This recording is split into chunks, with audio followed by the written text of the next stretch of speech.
Hi there, bucket listers. I'm Alexandra, and I'm a mermaid who is dedicated to helping you conquer your travel bucket list. Now today we are going to be talking about one of the most adventurous things I have ever done, which is heli-hiking Fox Glacier. And if you don't know what that is, Fox Glacier is a glacier in New Zealand, and in order to get to it you need a pickaxe, crampons, and a helicopter. Sounds interesting? Stay tuned because we are going to be talking about a quick bucket list review of heli-hiking Fox Glacier, and if you still want to add it to your bucket list afterwards, definitely head over to my website for the full guide. Now before we started, if you do like this content, it would mean the world to this mermaid if you could just hit that like and subscribe button so that I can keep bringing you free bucket list mermaid content. Now let's get on a helicopter and hike Fox Glacier. This is once in a lifetime, true bucket list. Let's go.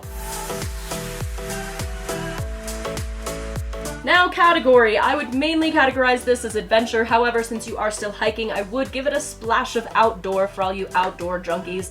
You are outdoor pretty much the entire time. You are hiking, you are going on glaciers, you are looking at waterfalls, you're looking at New Zealand from a helicopter. Please stop me because it doesn't really sound like it gets much better than this. With that being said, who needs to add this to their bucket list? This needs to be added by adventure and outdoor enthusiasts who want to see New Zealand from a unique perspective, and more importantly, just check this off of their bucket list because this is one that you're gonna remember probably for the rest of your life. Funny story, I was actually in Fiji and I wasn't gonna do this because it was quite expensive, but this one lady came up to me as we were just like talking on the beach, and she was like, it was the most amazing thing I had ever done in my life, and I was like, okay, well, I have crippling FOMO, so I have to do it, and I did it.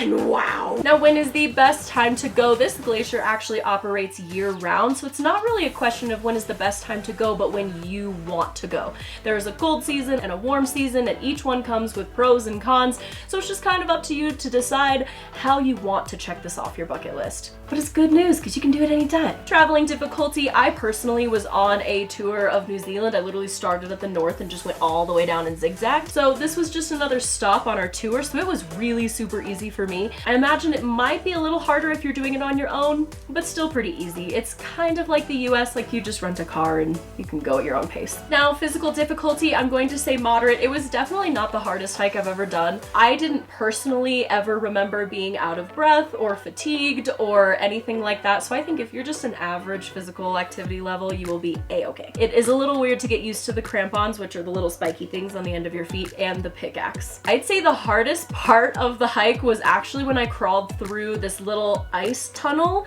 and I don't think some people could have fit in it. It was pretty tight. It kind of felt like spelunking an ice cave. So that was probably the most heart pumping, like when I actually felt like I was getting out of breath because I was like pulling myself on ice. But other than that, it was great. Popularity rating, I think if you are doing a tour in New Zealand, especially one of the more popular tours, this will be offered to you. However, I had never heard of it before, so I'm going to give it a 5 out of 10. As far as the group size, I mean, I just went with the members of my group. I think there were like 8 of us in there. I got to sit up front in the helicopter. It was like dreams come true. Now, is a group or tour required?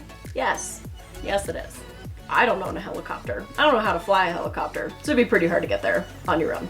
Do a tour. And budget, as I said previously, I originally was not going to do this because I looked at the price tag and went, oh no. However, here we are. Was it worth it? Honestly, yeah. Did I cry a little bit making the payment? Honestly, yeah. And lastly, wheelchair accessible. It is going to be very hard, unfortunately, to get a wheelchair. You might be able to get one on the helicopter, but once you get, I mean, it's just like straight ice.